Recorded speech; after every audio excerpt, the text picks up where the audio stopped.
Bom dia, amigos e amigas, graça e paz. Mais uma vez aqui, pela misericórdia do Senhor, podendo compartilhar a santa e bendita palavra do Senhor. Queria falar um pouco com você sobre fé.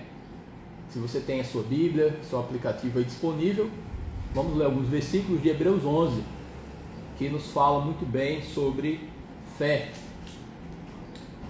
a natureza da fé.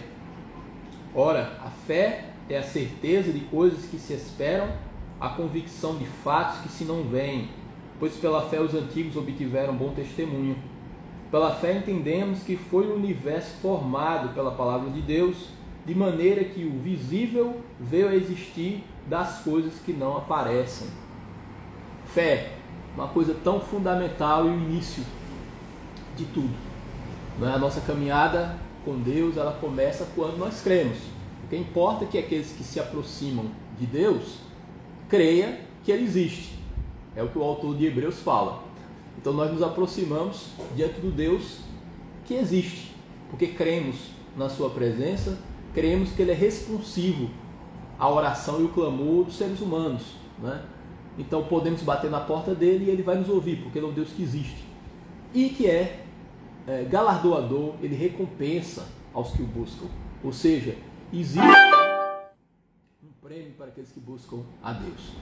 E o maior prêmio, à medida que o Senhor vai nos ensinando, nos ajudando a compreender melhor um pouco sobre a sua vontade, o maior prêmio, o maior galardão, né, de buscar a Deus é o próprio Deus, né? Nós temos a comunhão com Ele, percebermos a fluência do Espírito de Deus na nossa vida, né? Iluminando a nossa mente e, na verdade, alterando os nossos conceitos, os nossos princípios, nos dando uma nova pauta de vida, que é o que importa, né? Nós cremos que a fé, ela não é apenas um conjunto de sensações que podemos ter num culto público ou apenas uma informação que temos sobre Deus, né? Sabemos muito bem que ter fé não é você ter na memória uma batelada de doutrinas sobre Deus, não é? A fé é uma coisa muito mais que se experimenta, e ao se experimentar, nós também vemos, não é, o nosso caminho ser modificado, não é? Vemos que os comandos de Deus no nosso coração também altera o nosso jeito de ver e de viver. Isso é o mais importante, não é? A fé que nos revoluciona. É isso que eu quero na minha vida e é o que você quer também. Mas eu queria que você prestasse atenção a esse texto de Hebreus, porque fala que a fé é a certeza das coisas que se esperam e a convicção de fatos que não se veem. É uma das definições de fé e uma definição estabelecida pelas próprias palavras, né, pelo ensino apostólico, né?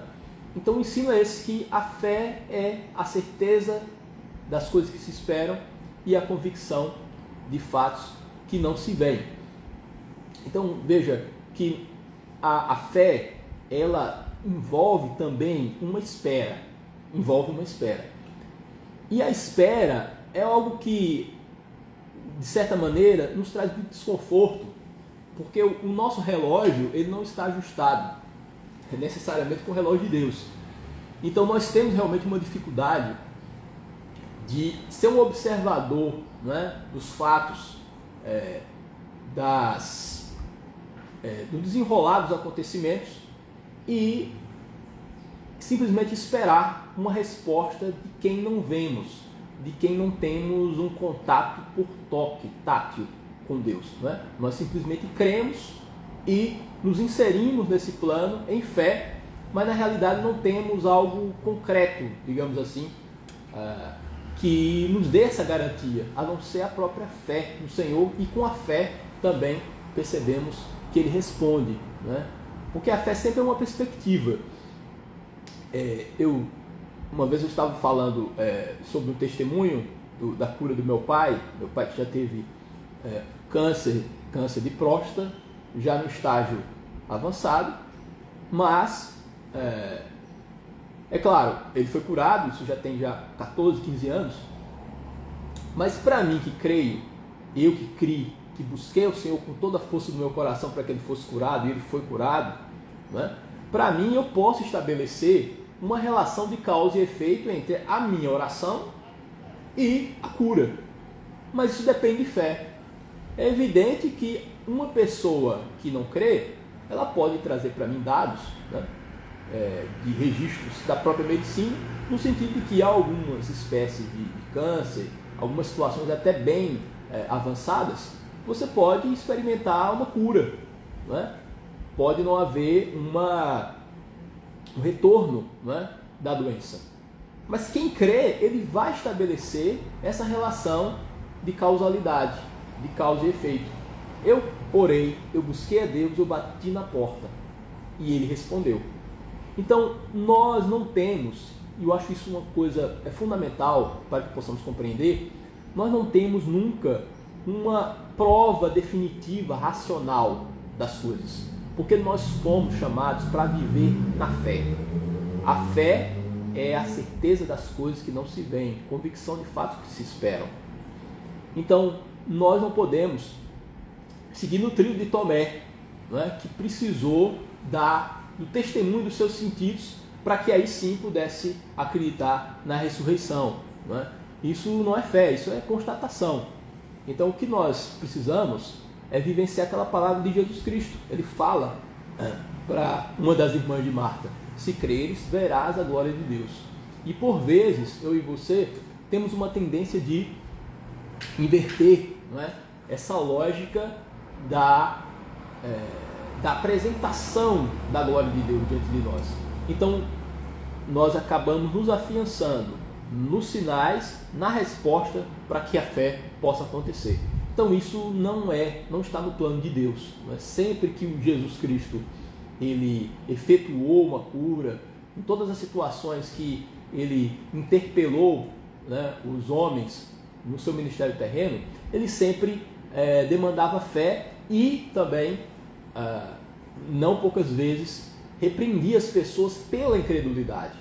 A incredulidade, ela nos fecha a porta, né, a experimentar, né, as possibilidades, né, da graça de Deus, porque somos, né, resistentes a essa ideia de que Deus pode fazer as coisas, de que algo lindo pode se descortinar diante dos nossos olhos, mas aí por causa da incredulidade, ou seja, porque não conseguimos constatar pelos sentidos, não é, a presença de Deus, não é, porque o que Ele faz está fora do nosso cálculo e fora da nossa perspectiva humana, porque não conseguimos captar isso pela pura e simples razão e pela nossa estimativa, aí acreditamos que Deus não vai fazer e isso se consuma, não é?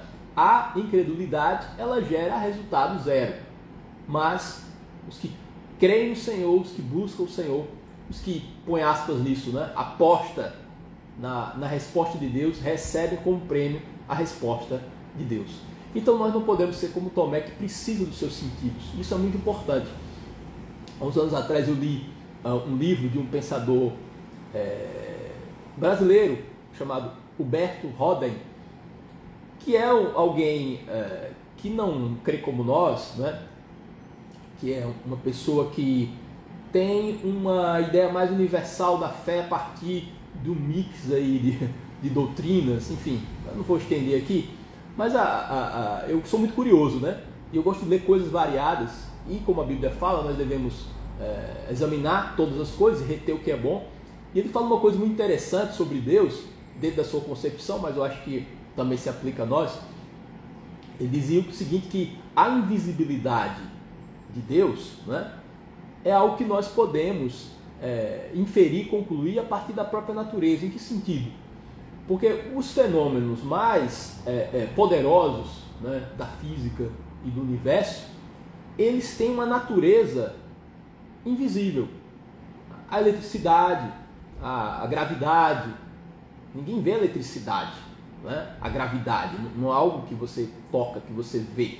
Nós vemos os efeitos, né, da gravidade, né? A radiação também, o magnetismo, são fenômenos que eles em si eles são forças invisíveis, mas que você pode, na verdade, constatá-las a partir da aferição dos seus resultados dos seus efeitos, né? E o Senhor, Ele é um Deus invisível porque nós não cremos num ídolo, cremos num Deus que é vivo, né? E esse contato que nós temos com Deus pela fé, né, é algo que é parecido com tantas coisas que existem, mas nós não vemos, né? Como, por exemplo, sons. Você sabe que existem muitos sons que não são captados pela audição humana, porque são de altíssima frequência ou de baixa frequência. Alguns animais ouvem. Eu acho que você já viu aqueles adestradores, né, com um apito, que ele emite um som numa frequência que os humanos não ouvem. Mas aquele som existe para o animal, para o cachorro, por exemplo. Porque eles estão, na verdade, né, adestrados, eles estão equipados, né, com um sistema auditivo que capta aquilo ali. E é mais ou menos isso, é a comparação que eu queria fazer, porque o Espírito de Deus agindo em mim e você, quando temos uma experiência com Deus de novo nascimento, portas, né, de novos sentidos, vamos dizer assim, né, portas sensoriais vão sendo abertas para mim e para você, né? Vamos usar esses termos. Porque nós conseguimos captar coisas que antes não poderíamos entender, né? E apreender pelos nossos sentidos. Então a fé, ela exige se lançar numa coisa que está além da razão pura e simples, né? E isso é uma coisa que tem trazido um prejuízo para as pessoas, porque em geral a tendência humana é se lançar em projetos que de alguma forma você já tenha de antemão uma previsão aí de resultados, né? Isso inclusive pode ser verificado no mercado da fé, né? As pessoas buscam igrejas ou comunidades de fé ou experiências religiosas que de alguma forma haja uma garantia de que algo vai acontecer, que essa propaganda e esse marketing, né, lhe traga essa certeza. Eu vou fazer, mas o que eu ganho em troca, né? Quais resultados visíveis, né, podem ser colhidos a partir dessa busca, dessa experiência? Ora, isso não foi o que Jesus ensinou, né?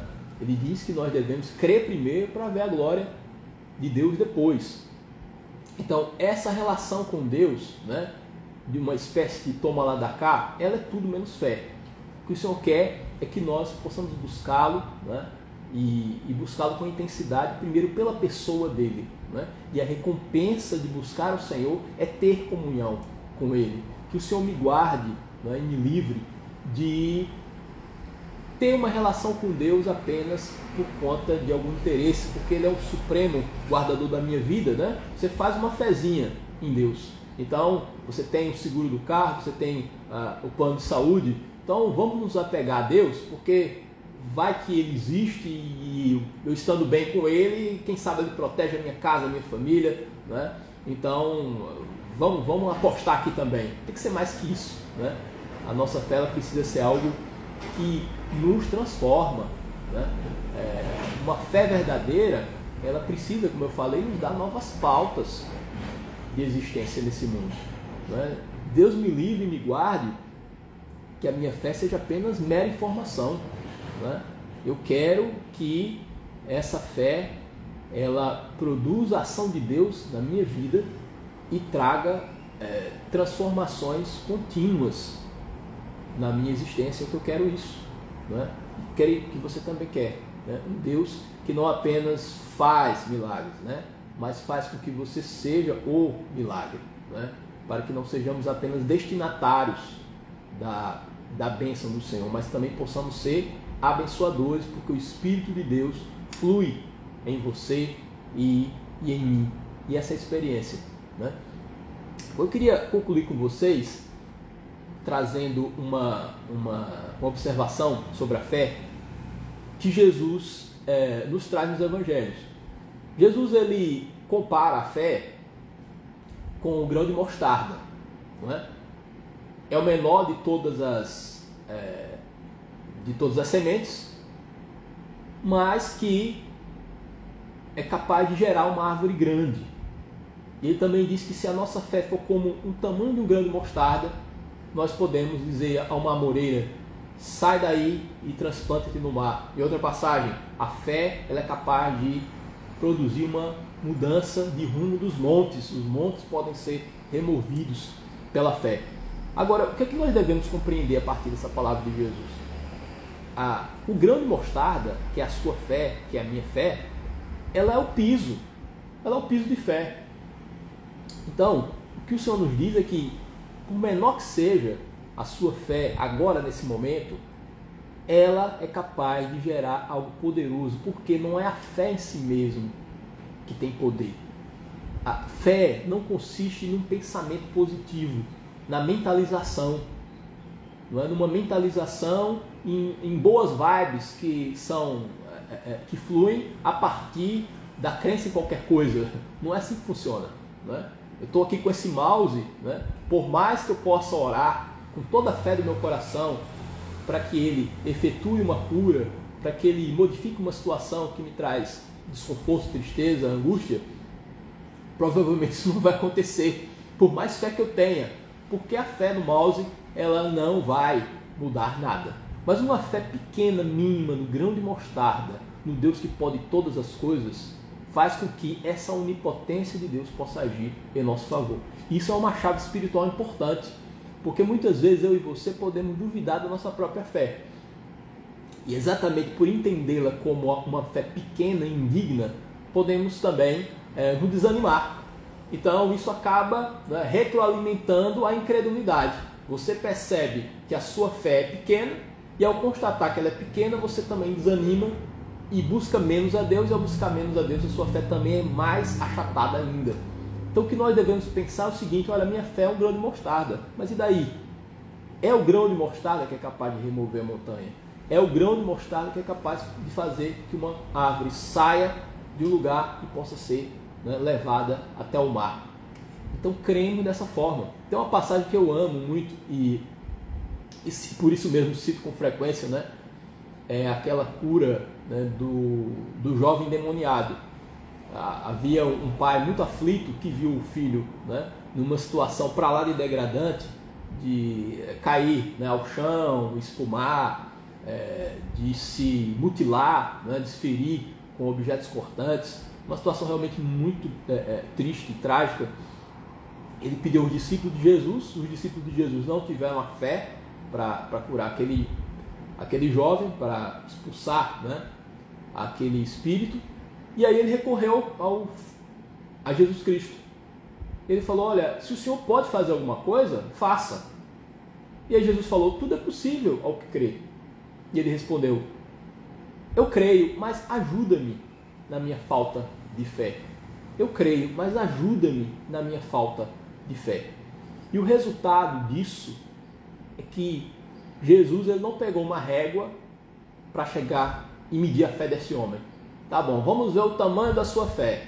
Infelizmente, meu amigo, não deu. Sua fé foi muito pequena. Então, pegue seu filho, tente amarrá-lo, né? Põe correntes, põe no pé da mesa, né? Trate-o como um animal, porque essa situação é irreversível, já que a sua fé é pequena. Não aconteceu isso. Mesmo ela admitindo que a sua fé era deficiente, mesmo admitindo que a sua fé já estava definhando por conta de uma situação de longa data, sofrimentos, né? Que nos acompanham por muito tempo, que vão se tornando crônicos, vão trazendo desânimo, a nossa fé vai sendo esgotada e exaurida. E Jesus sabia disso. E o homem naquele desespero simplesmente: Senhor, tenha misericórdia de mim. Eu tenho fé, mas ajuda-me na minha falta de fé, o que parece uma contradição. Mas como resposta ele teve a cura do seu filho. Isso está registrado nos evangelhos. Isso é uma coisa maravilhosa, porque é um Deus que nos responde mesmo quando a nossa fé é pequena. Isso é uma coisa extraordinária. Então não podemos desconfiar da nossa fé a ponto de não usá-la, porque a fé é a certeza das coisas que não se veem, né, e a convicção de fatos que não se esperam, ainda que essa fé seja muito pequena, porque a graça é maior que a fé. Ouso afirmar isso. A graça de Deus é maior que a fé, até porque a própria geração de fé já é uma obra da graça. Então o Senhor ele nos proporciona todo o necessário para a fé e a piedade. Assim está escrito na Epístola de Pedro. Então cremos que ao crer no Senhor, né, ao entregarmos tudo, ainda que cercado, né, nosso coração cercado de angústia, mesmo quando percebemos que a nossa fé já está nos seus momentos finais, né? Já está dando até o último suspiro por conta de N situações, mas ainda assim o Senhor nos socorre, ainda assim o Senhor nos ajuda, porque a fé boa é a fé que é depositada em Jesus, porque Ele tem a mão que move o mundo. Então importa, na verdade, bater na porta certa, e não exatamente a quantidade de fé. Então eu não sei o que você está vivendo, talvez alguns aqui estejam com a sua fé inabalável, glória a Deus por isso, Deus continue fortalecendo você ainda, mas eu talvez esteja falando aqui com alguém que esteja com a sua fé definhando, talvez por problemas, por situações do dia a dia que tem trazido muita angústia e tristeza, por ter clamado demais e porque o nosso relógio não está ajustado com o relógio de Deus, achamos que essa espera, né, significa uma ausência de Deus, que Deus na verdade trancou as portas, né, de acesso a Ele, mas isso não aconteceu. Deus nos ouve, Deus sabe o que está engasgado na nossa garganta, Deus sabe, né, pelo que você tem passado, mas use essa fé, essa aí que você tem, e ela será suficiente, porque aquele homem falou, ajuda-me na minha falta de fé. Eu creio, mas ajuda-me na minha falta de fé. Como recompensa ele teve a cura do seu filho, ele teve a resposta de Deus. O Senhor é bom e podemos dizer que a graça dele inclusive é maior que a sua fé e que a minha fé. Que isso possa trazer conforto, que isso possa trazer uma energia extra para você nesses dias tão difíceis, né? Nessas situações do dia a dia que precisamos viver e venceremos, porque essa é a fé que vence o mundo, essa é a vitória que vence o mundo, a nossa fé. Se cremos na pessoa certa, se cremos em Jesus Cristo, com Ele também virá a vitória para a glória dele mesmo.